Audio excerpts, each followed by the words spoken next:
the Sermon on the Mount, or the Key to Christianity. An interpretation by Pekka Ervast. 3. Admonitions for those who enter the kingdom. Matt. 5:11. Blessed are ye when men shall reproach you, and persecute you, and say all manner of evil against you falsely, for my sake. 12.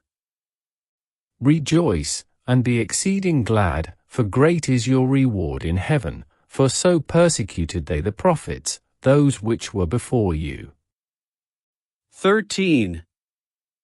Ye are the salt of the earth, but if the salt have lost its savour, wherewith shall it be salted?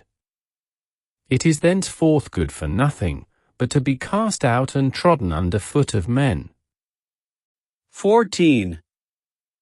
Ye are the light of the world. A city set on a hill cannot be hid.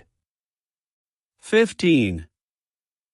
Neither do men light a lamp, and put it under the bushel, but on the stand, and it shineth unto all that are in the house. 16.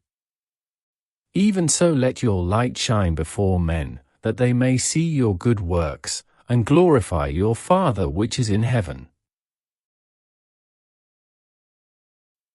As you said, everything is based on free will.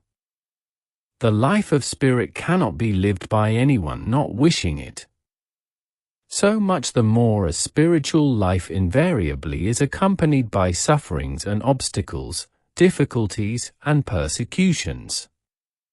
Jesus makes this clear directly in the sequel, at the same time telling his disciples to rejoice, as the same obloquy always was heaped upon the prophets.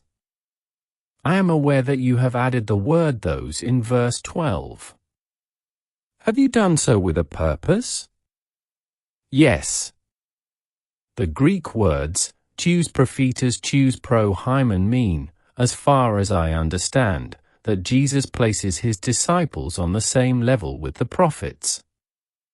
It is as if he had said, before you were the prophets, now you are, and as many of you as are willing to follow me, are all prophets, for I speak openly that which was concealed, and now the kingdom of heaven and the state of a prophet is open to all. In all other points the translation is correct. However, there are 2 points that I want to call your attention to. Jesus says, Ye are the salt of the earth, but the light of the world. The Greek for of the earth is tes ges, for of the world cosmu. What is the purpose of this? What does it mean, to begin with, that the followers of Jesus, the aspirants to the kingdom of heaven, are called the salt of the earth? They ought to be morally better men than others, so that by their example other people are influenced.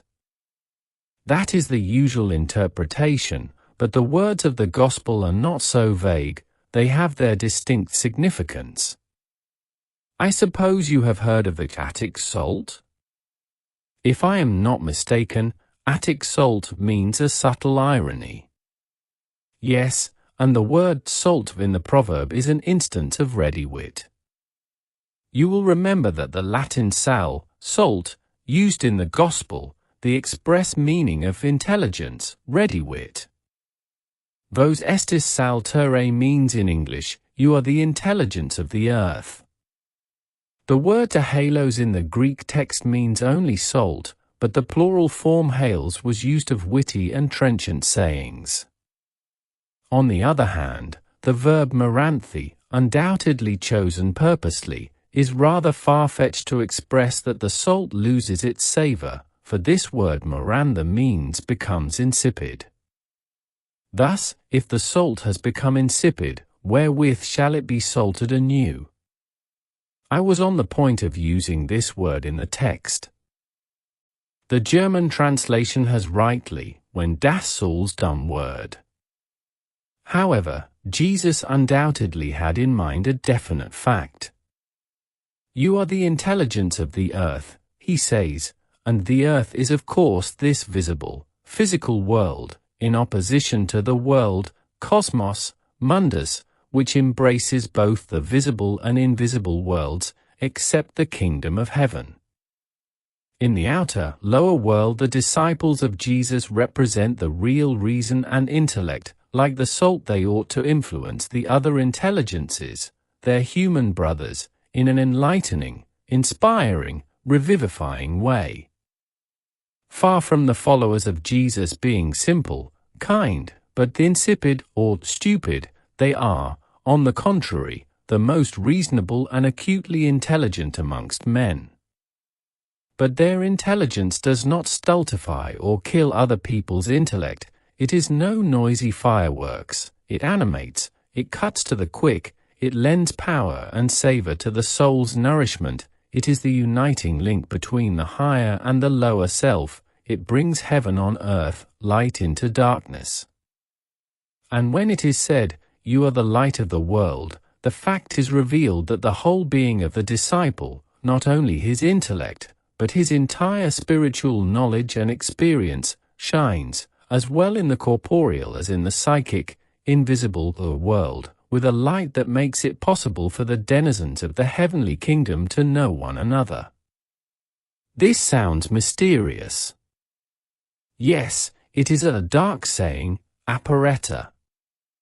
The experts will understand. The same light shines before men in the deeds and works of the disciples, so that people begin to inquire by what philosophy of life and by what ethical basis the disciples were inspired. That is meant by the sequel, "and glorify your Father which is in heaven." The word doxasosin, glorify, means in its origin that they may think, criticize, and understand. Men are not helped by mere enthusiasm and praise. There must be, along with it, curiosity, desire for knowledge, thought, and understanding.